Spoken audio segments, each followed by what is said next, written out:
My name is Alex Wade. I'm an emergency coordinator with Médecins Frontières in Ukraine. The situation across the country is becoming more dire every day.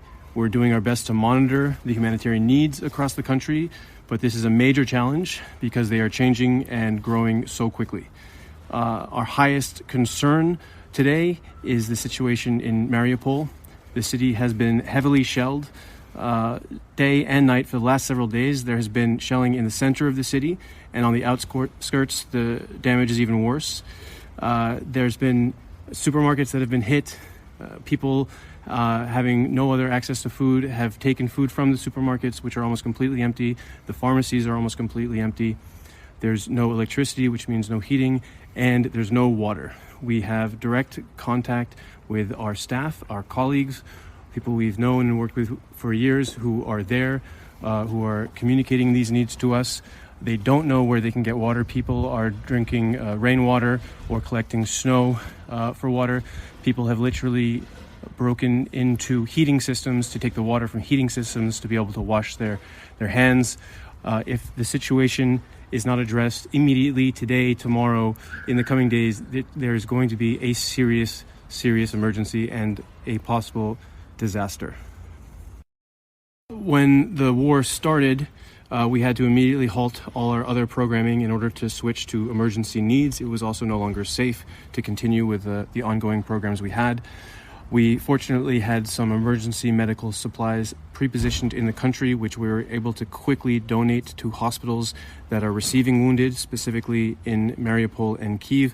However, these supplies we had already in the country are almost fully exhausted. So right now our top priority is getting more supply as quickly as possible to the hospitals on the front lines of this conflict that are receiving wounded. Many of these hospitals are in the zones of active fighting. Their needs are increasing as they receive wounded, but their supply chains have been disrupted. We are in direct communication with many of these hospitals who have confirmed to us that they've received dozens, in some cases over 100 wounded, and they have communicated that they're in danger of their essential medicines and essential supplies being in rupture so that they cannot continue to treat the patients they receive. This is why sourcing these hospitals with essential medicines and supply remains our top priority. Outside of the direct results of this conflict, you have the entire host of regular urgent medical needs found in any population. You have people who need access to insulin or other treatments for chronic diseases such as hemodialysis. You have pregnant women who need access to safe delivery. You have people with mental health needs. These are all conditions that, if access to care is interrupted, can lead to serious complications and even, in worst cases, death. We're incredibly worried about the needs we are seeing develop on the ground. And for us, the most important thing right now is to continue to have access to all of the communities, all of the populations affected by this conflict, so we can continue to support their medical needs. For the population in Mariupol, we really want to see and need to see a solution immediately.